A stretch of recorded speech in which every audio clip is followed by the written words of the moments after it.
What do you do when you're struggling or someone you love is struggling? Whether it's depression, anxiety, drugs, alcohol, maybe a combination of all of them, what do you do? Do you go on Google? What resource do you have to help someone or yourself?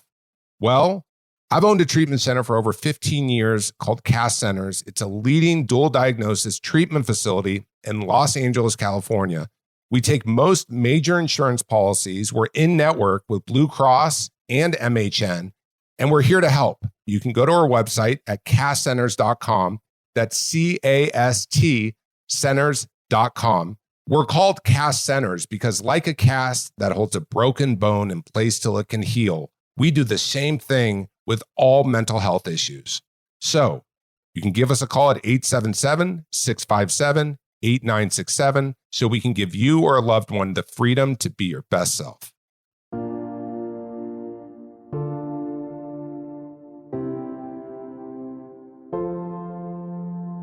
All right, welcome back to Always Evolving. I'm here with Mark and Heidi D'Amelio. And if you don't know who Mark and Heidi are, you may know their daughters, right? Yes. Yes. And your life has taken off in the last few years in a totally different direction than you had on your vision board, right? You could say that. In less than a few years. Yes. A year and a half. And what happened? You're now in LA. So do you want to take? Well, I think like most parents, when you have kids, you think you have these crazy aspirations for what your kids are going to do, and then you settle into reality and realize, all right, they're going to go to school, they're going to do extracurricular activities, they might play a sport, and then we were because we were so close to New York, we did some castings and some things, and for the most part, we as a family weren't really into it. And it kind of just went away. And then we're at Dixie was a senior, right? Or junior? Senior. End of her Both of them were year. in high school, and we were just looking at the finish line going, Yeah. cool, man. Dixie's going to be in college. Right. Charlie's going to be out of high school, and then we'll figure out what we're doing. And then this happened. And what is this? Like, so for people who don't know, what is this?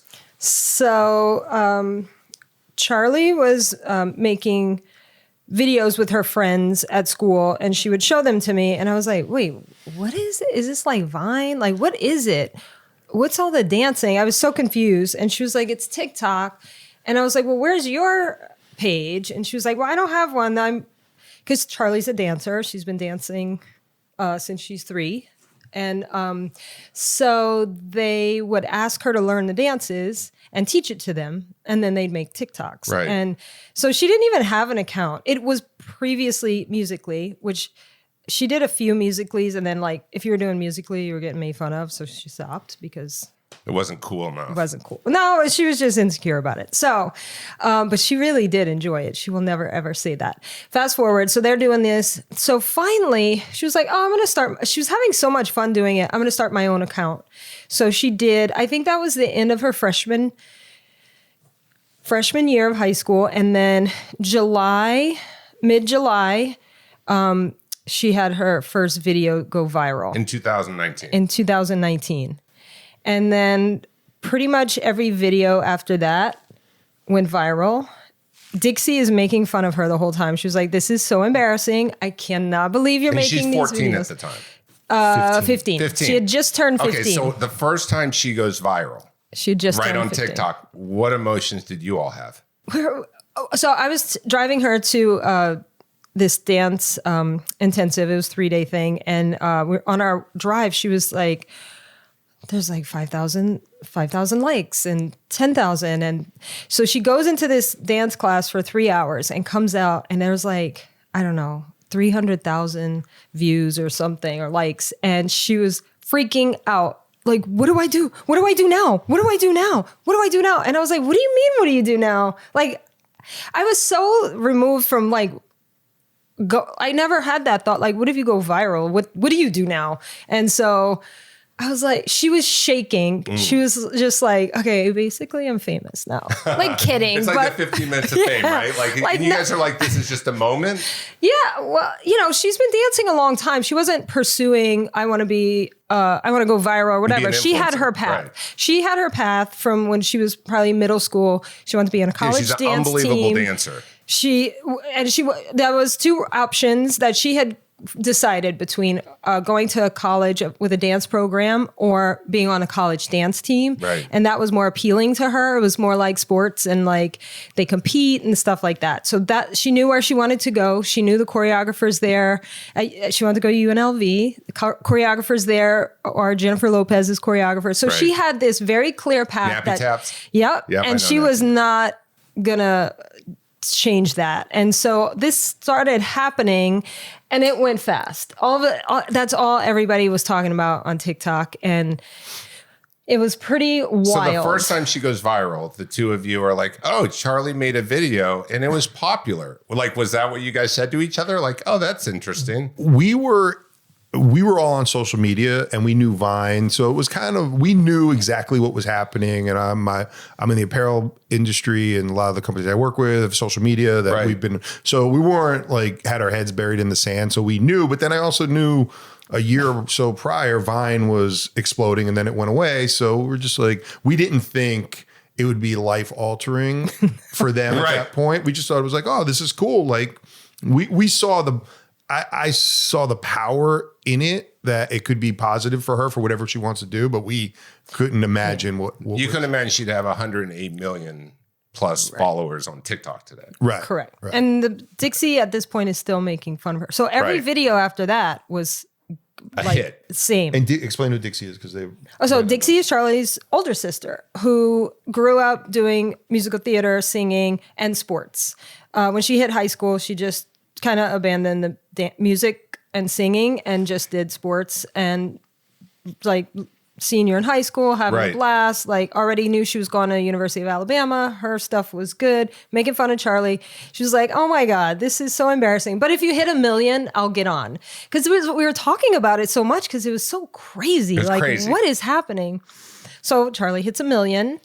And she introduced Dixie. And Dixie had an account that was super private. That was like not even her name. So we were like, you were out of town. And I was like, you better get your name before someone else does. Yeah. So she quickly did that when Charlie posted it. And then the whole thing. And then she blew up. And they were like, oh my God, there's 2 of them.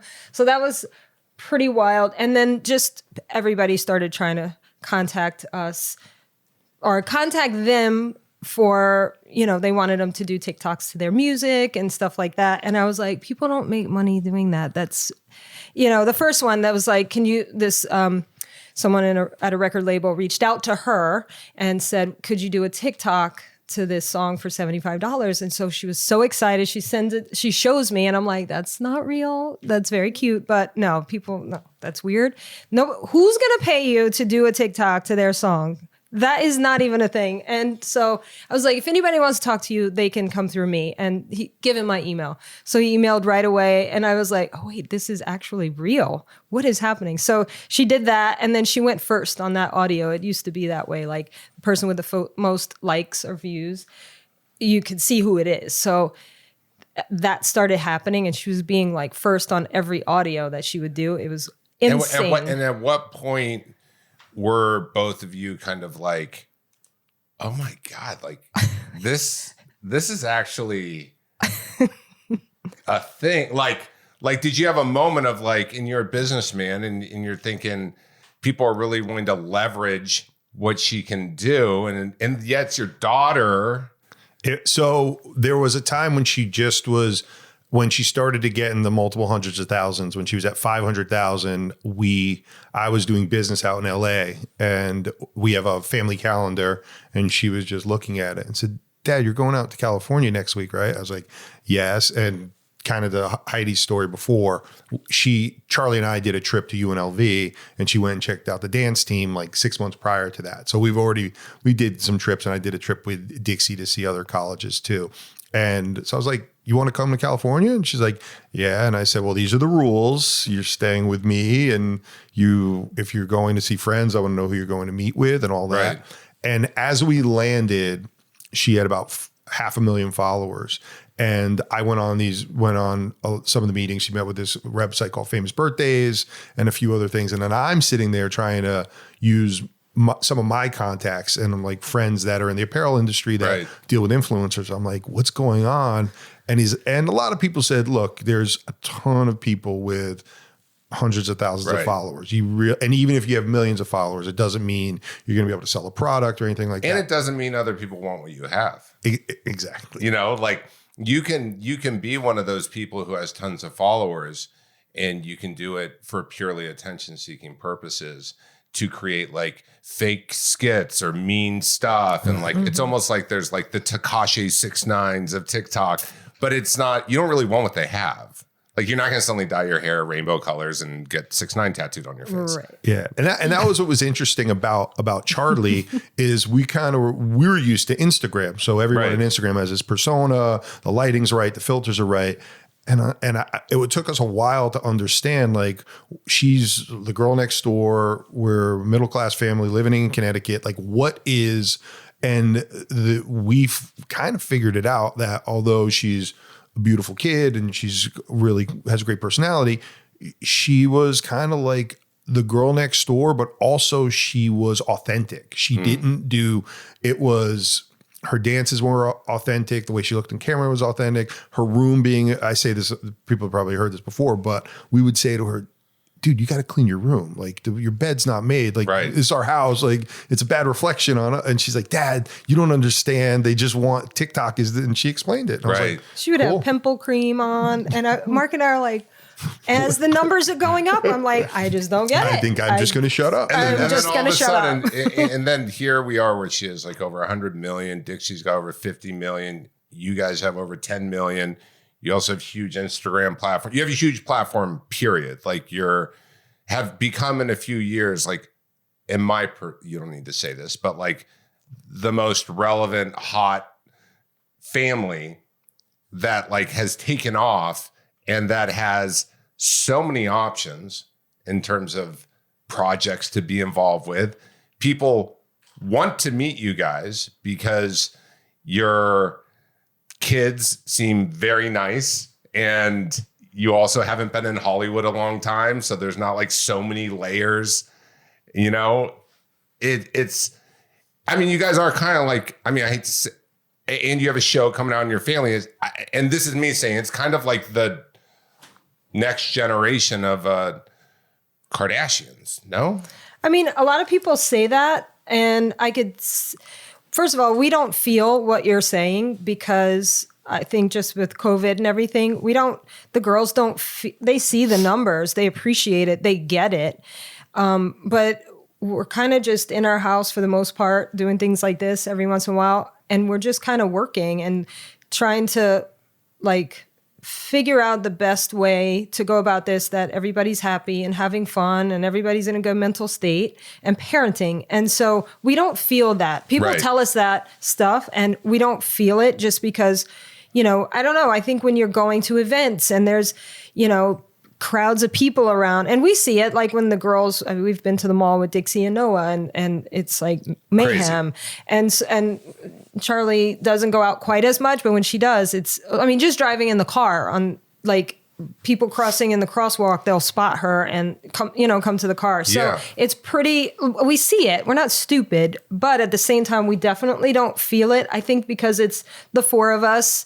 Like, it's not like it's one of us and the others are looking at it like, oh my God, this whole thing. It's all of us. So we're just kind of living our day to day. But yeah, I think that's a huge compliment because they've been able to create this unbelievable business for themselves and longevity. And whether that's, the route they took was, they were in uncharted waters for themselves. And we do kind of look at them for like, just on even the little things, like when you're struggling and you're getting dragged, like, how did they do it for so long? It's hard. And so we've heard that. I don't know if I'm with you. I think I've worked with a lot of my families, right? Entertainment, a lot of pop stars, actresses, a lot of families I've worked with. What's different about your family is it's part of it's your lifestyle. It's not like there's one person in the family who's only the star, where everyone's reliant and dependable on one person in the family, because that creates a really unhealthy dynamic. But it's true though. You guys are more of a lifestyle. Yeah, I think we like I work with J-Lo and Ariana, and I've worked with all those, but it's like it's just them, and the family's always like it's like a weird dynamic. It's like the person has the power, who's that one person. I think we kind of looked at it early on that. Look, it's exciting and it's fun, but like we're at the age where we're not looking to, and people's always like, yeah, sure, you don't want to be in the limelight. Like we want to be. I think we're better off as a family unit doing this than some of these single celebrities that have kind of gotten destroyed out here in LA. And because Charlie was 15 and we are entrepreneurial, we kind of figured out that, all right, it might be better to do this together. And if she's having a tough day, and there were times like when Charlie was just kind of struggling early on, Dixie kind of took the reins and said, all right, I'm going to do this music thing. And then her song came out and it was kind of cool to have Charlie in the background. But and Charlie was so happy to be in the background. When Dixie was shooting her first music video, we had to clear the calendar for about 3 days. And she was like, just like, I love this, Dixie, you do it. Like, and I think, early on we made a point to set things up so that there isn't that pressure on Charlie or Dixie. We all, they have a podcast together. There's some days like one of them struggling and they just can't do it. So they do it alone. And, I think they feel that and they have said, it feels really good knowing it's like, if you don't show up and like are on, a lot of things get like crumble. So they don't really feel that.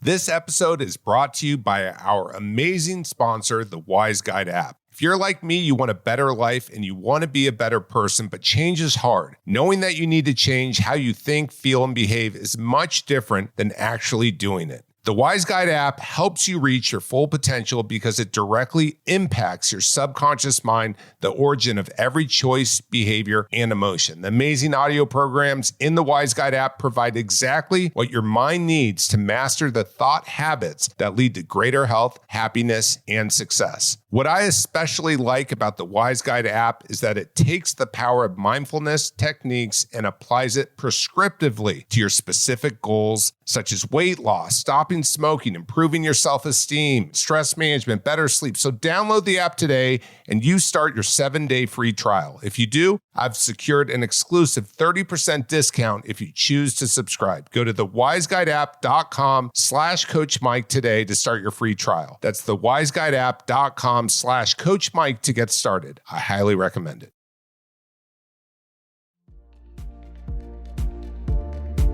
So what has it been like to be in this culture of, people getting so upset? I feel like the bigger your platform is, all of a sudden you literally could like walk the wrong way and they'll be like, that's a sketchy walk. Actually, I think that has happened. I think that has happened. What? Well, Charlie was walking the dog and it was the way she was walking. There was something weird with her legs. I'm not joking.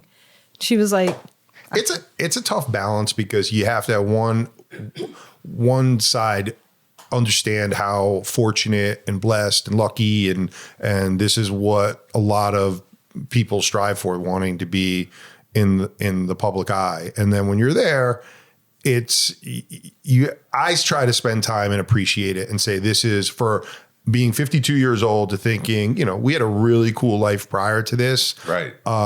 I had an office in New York City. We lived 50 miles from New York. I was born in New York City. So it wasn't like they pulled us out of the, middle of nowhere. We had a good thing going, but I tend to look at the side of like, this is a really cool adventure for our family. And unless it's something that is life threatening or like someone comes in with some threat or something, I think I've kind of just learned to like not let the noise, how we walk or talk or any of that get to us. Does any noise get through? Absolutely. Still? Yeah. And do you guys coach each other when the noise gets through? Do you know how to like help each other through it? You know, I don't know if we call this lucky, but we are kind of lucky in that we are all get dragged at different times. So you have 3 people that are feeling good and like, what was the most not ridiculous drag that you had?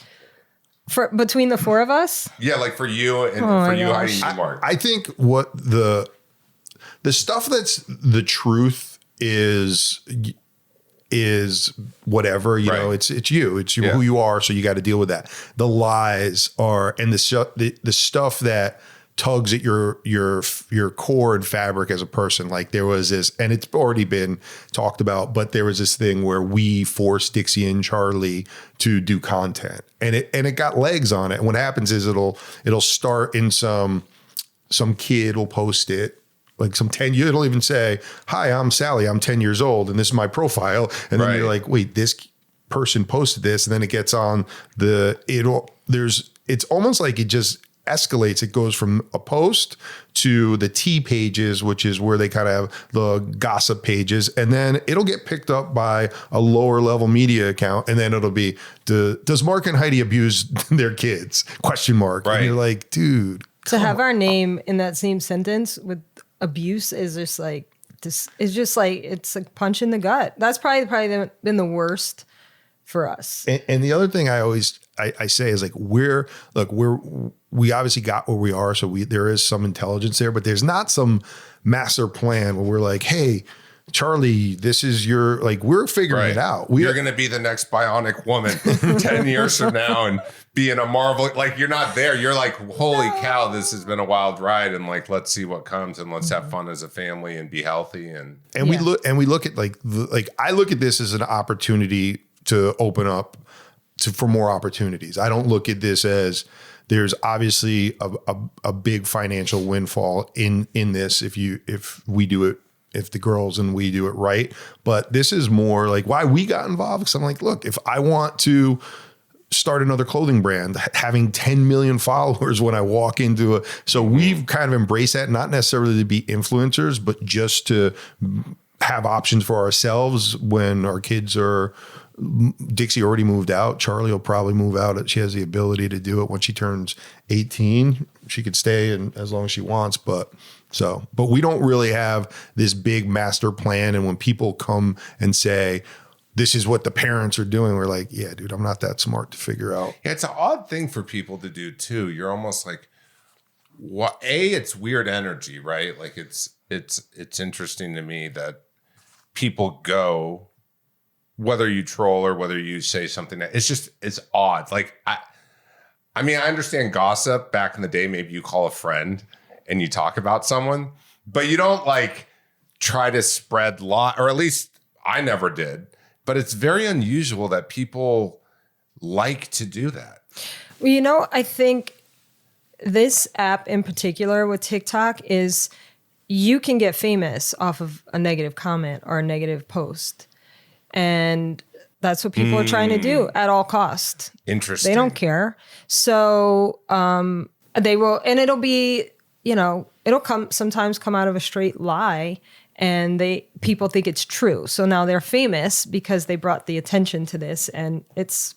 I'm an ex-meth addict, and I used to sell drugs, and I've even done some very unsavory things, and everyone knows that. But I kind of am like, it is what it is. Like we do things. But like, I can't, if someone tried to use that against me, it sucks because it's like, whatever, I made a mistake I think the problem is like the problem for me is when something is so far from, you know, you could recognize the mistake that you've made. And I think we all do. But what I find with social media is like, it's relentless on, you know, I have a body of work of 52 years. And for the most part, that I've made a lot of mistakes, but overall, I think I've probably been if you ask the people that know me the most and are closest to me would say, I'm generous, I'm compassionate, all those great things. And with even not just myself, but other influencers, like it starts these one little things. And I'm not talking about something heinous that is, you're a sexual predator or something like that. I'm just talking about that you start to get things, whether they're true or false, that start to define you. And that's been my issue with some of these things. Like I was just reading, there was this thing that Charlie buys followers, or Charlie's dad bought her followers.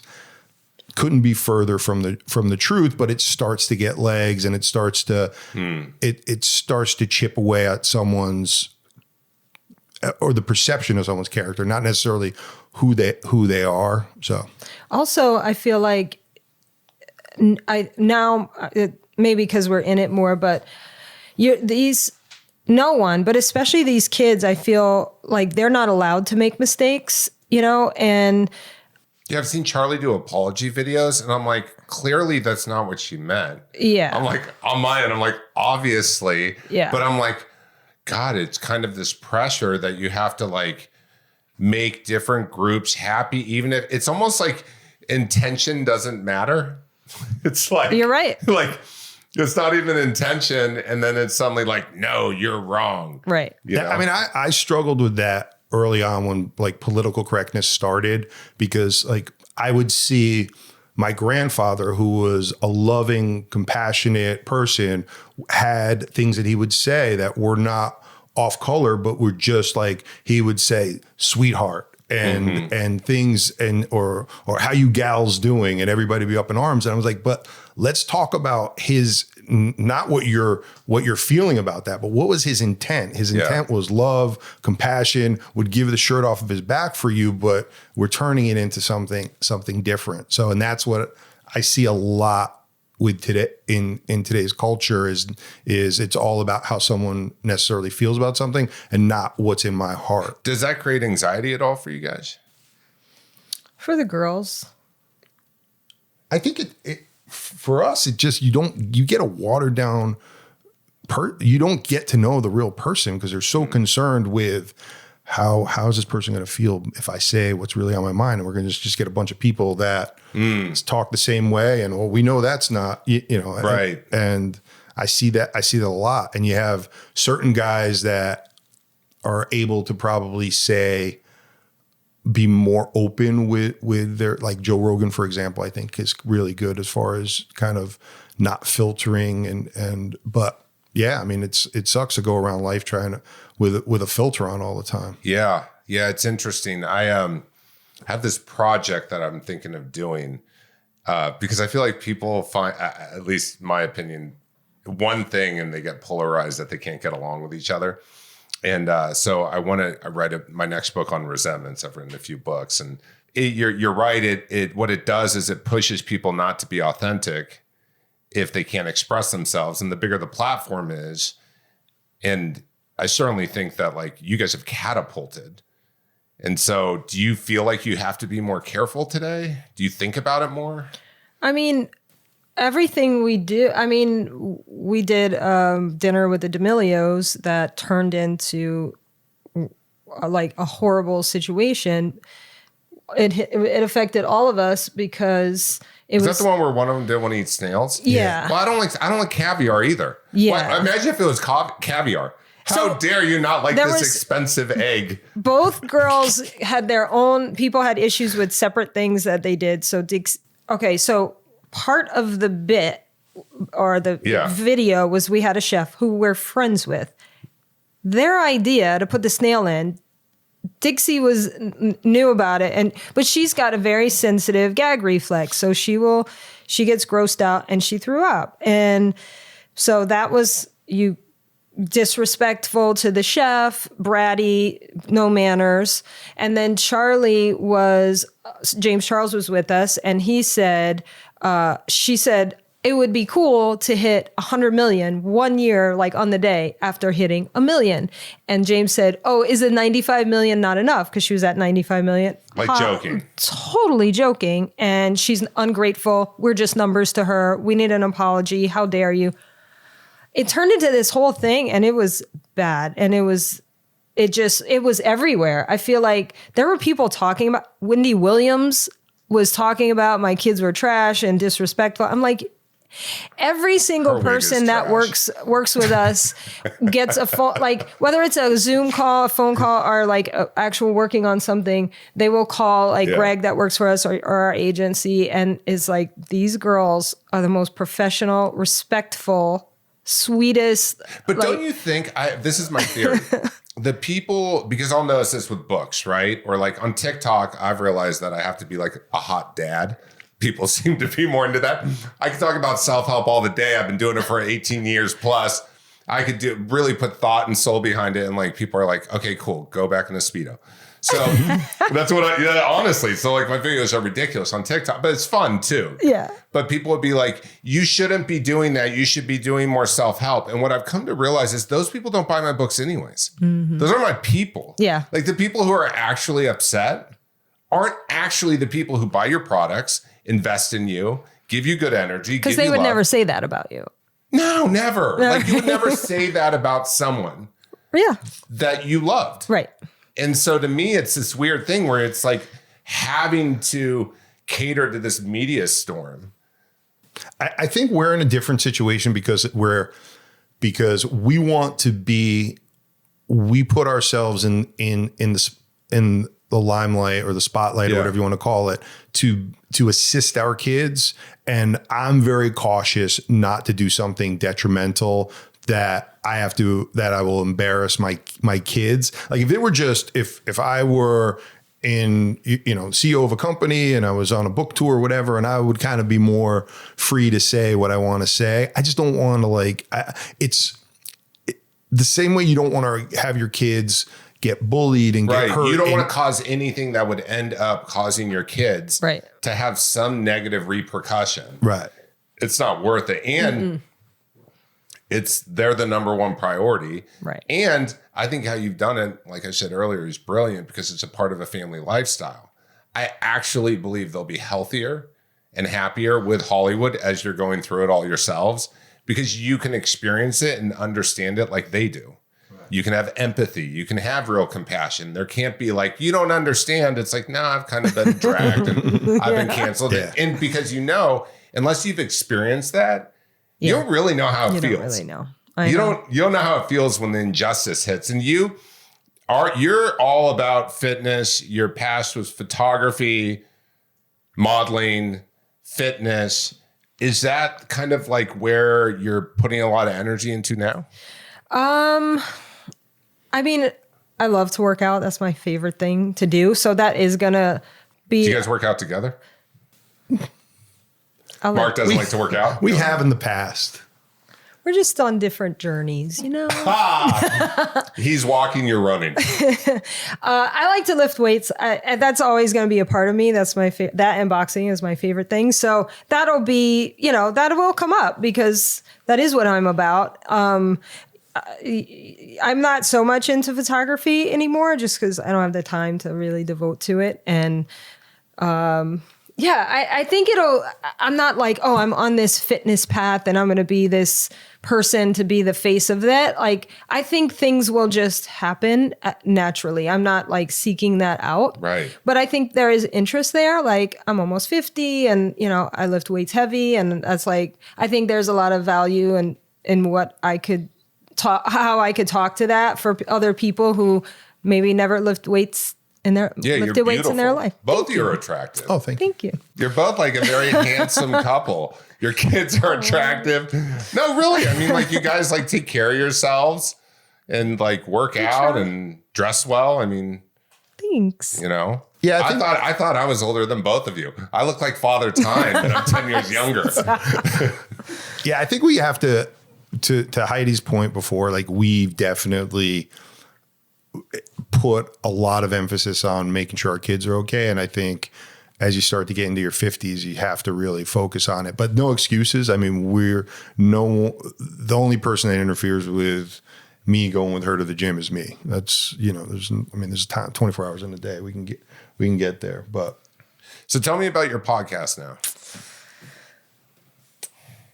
I don't know. It's fun. It's actually really cool because it's when you're going through the day, when a married couple goes through the day, she's doing her thing, I'm doing my thing. I used to be working in my job. She would be doing a lot of the stuff that she does. And then we'd meet for like 5 minutes and I'd still be thinking about my day. She'd be thinking about her day. And it was kind of just chatter, not really deep.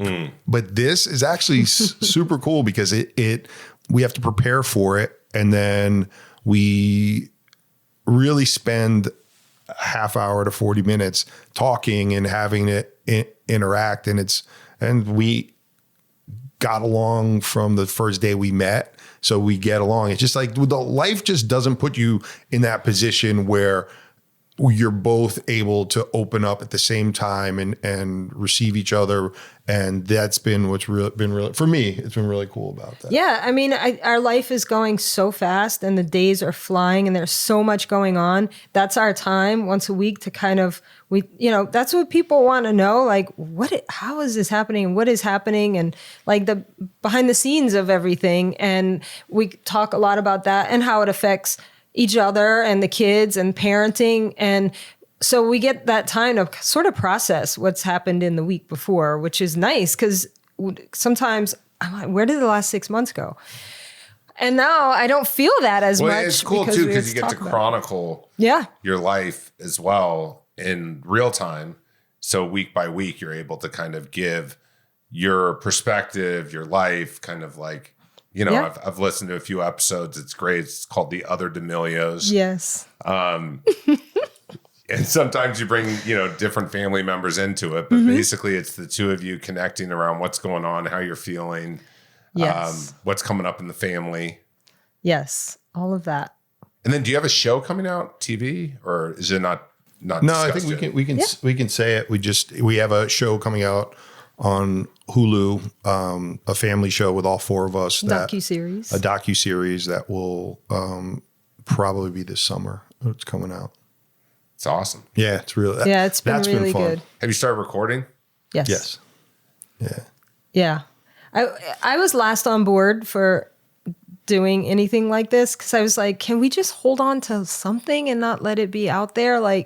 But then I realized every time we walk out of the house, there's we're being recorded. So we're like, okay, let's own it and share our story. And people have this perception of us and who we are and what we're all about. And it's just usually wrong. So we wanted to share all of us. Cool. It's almost like you're in control of your own narrative and your own story. And instead of just allowing someone else to tell your story, if they want to hear your story, they tune into your podcast, they follow you on social media, they watch the television show, and that's how they get to know you guys. Right. That's the source, right? Yeah. I mean, back to what we were talking about earlier, you get these things that people, they'll show our old house from Connecticut and they make this perception on, but they don't show our first house and there's this story of how we got there. And I'm not saying we're not privileged and we don't have a great life, but there is a road we took to get to where we are, and we're not perfect, but I think the truth is better than the fabrication that other people are making. So I'm like, look, if people are going to not like us, at least have them not like us for who we really are. Can I ask, so do you ever get concerned when, especially as Dixie and Charlie, now it's all of a sudden, they can make a song happen. They can get more power than radio spins because people replicate the video. It can go from having 8 million views to suddenly another 300,000 people are making videos, right? They have more power than a song on a radio with the kids. They really do. And so in this fashion and styling and it's a whole, I know you guys have been probably immersed in the last year. You're okay, there's some characters out here, right? And you want to make sure people are getting in their ear and you want to give them freedom. freedom to make their own mistakes and their own choices.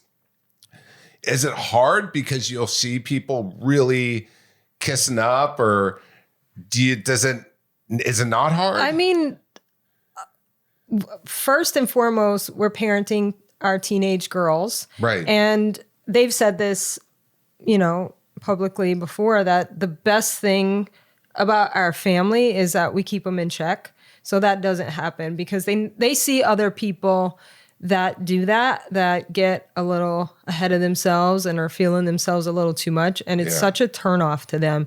And, sometimes things move fast and, if they're a little snippy, I'm like, well, no, we don't leave a set unless they go and tell everyone thank you and how much they appreciate their time. And just because I would be doing that anyway. And sometimes things do, they're tired. It was an 8-hour day and they're ready to get out of there. But that's the basic respect that these people deserve. Like, so I think we are, and they get it and they know, and they're like, oh, I can't believe, or sometimes they left and like, they'll send a text like, and they'll tell me like, I just want you to know, like I told them thank you and stuff like that. So we don't have them under our thumb. We trust them, but we definitely make sure that we're still parenting them because there is a lot going on and there are a lot of people in their ear. Your wise counsel.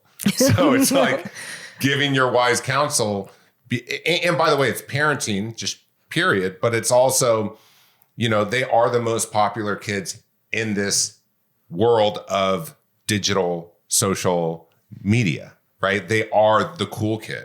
Like whether they want to be or not, kids see them as that. And so when somebody's like that, a lot of people want to be around it because and I've seen this working with talent, because then they can, be successful too. And like, it's got to be for them. I imagine it sounds like they're really level-headed and you guys all talked as a family together, but I got to imagine it's hard sometimes to navigate. I think early on the first time when Charlie came with Mark to LA, a friend of hers posted on his account and we were like, why didn't you put that on your account? And she was like, I'm trying to make actual friendships. She's 15. She was like, I don't want anybody to think I'm using them. Just like I wouldn't want that. Like she didn't have a following at the time, much of a following at the time. But so, and they've maintained that. They meet a lot of people and they would never ask for a picture to post with them because they want to make that real connection and they never want anybody to ever feel like they're using them. People do. They feel it when people are doing that to them and like kind of just want to be in the space because they know what's going to come out of it and it doesn't feel good and they avoid those people. And they're very, very smart like that. They just don't want to be around people that don't want to be with them because of who they are. Right. And they don't care. Like, not that they don't care about, they have this big following and I could do all this stuff. That's not important to them as much as a real connection and friendship and people that they can really rely on. Mm-hmm. That is the most important thing to them. And we've done, for that reason, we've done made the house like this safe space. Like as parents, like there's so many of my friends that have kids. They're like, hey, could you have your daughter do a video for my daughter? Could you have a daughter? And really? They do? Oh yeah, all the time. And it's been, but I don't want to have you'll see like, there's some TikToks of me and Charlie together, me and Dixie together, but they're kind of just like they make the, like, I'm never like, hey guys, let's do a TikTok together. And I want to make it our house where they don't have to worry that we as parents, like this is your time to, and Charlie will say all the time, like this is my place where I could vent and be myself. And I'm like, cool. And we protect that. But to your point, like have people come out of the woodwork? Yes. And we've insulated ourselves by hiring a great team around us, people that have been to Hollywood, that when the opportunities are brought to us, but they're already vetted. But I've told both kids, I'm like, look, I know you guys are on another level as far as people coming at you, but that's life. I mean, people are always, whether you're the principal of a school or whatever, true. People are always going to The say, CEO, hot, 1 minute, that's how it works. you could potentially give someone an internship or whatever. Yeah. There's all these reasons why people are going to try to get to know you and try to get something from you. That's life. And you just got to kind of navigate through that. And they do, I guess, pretty well. Yeah, I think so.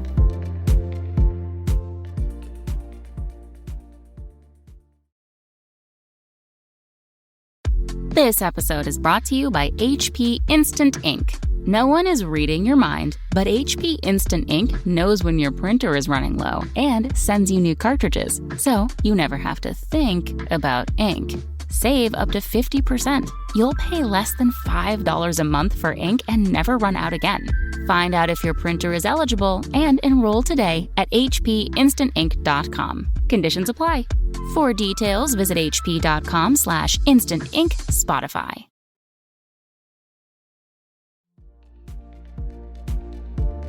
Well, everyone needs to check out the other D'Amelios. I really appreciate you guys sitting down with me and getting to know you. And I was, poking around as I do just to see, what you all feel and think. And appreciate getting to know you guys. And thanks for coming on. Thanks for having us. So much, this was man. awesome. Appreciate it. Cool. Awesome. All right, guys. Well, make sure you click to subscribe. Check out the other D'Amelios podcast. Rate this podcast. Give it a bunch of ratings really high. Or give it low ones. Or you could be a hater like we were talking about and be like, oh, Coach Mike's voice is so annoying. And by the way, I don't care because you're probably not buying my book. So, lots of love. Talk to you next time and keep it magical. The Always Evolving with Coach Mike Bear podcast is for informational and entertainment purposes only and is not intended as a replacement or substitution for any professional, medical, financial, legal, or other advice, diagnoses, or treatment. This podcast does not constitute the practice of medicine or any other professional service. The use of any information provided during this podcast is at the listener's own risk. For medical or other advice appropriate to your specific situation, please consult a physician or other trained professionals.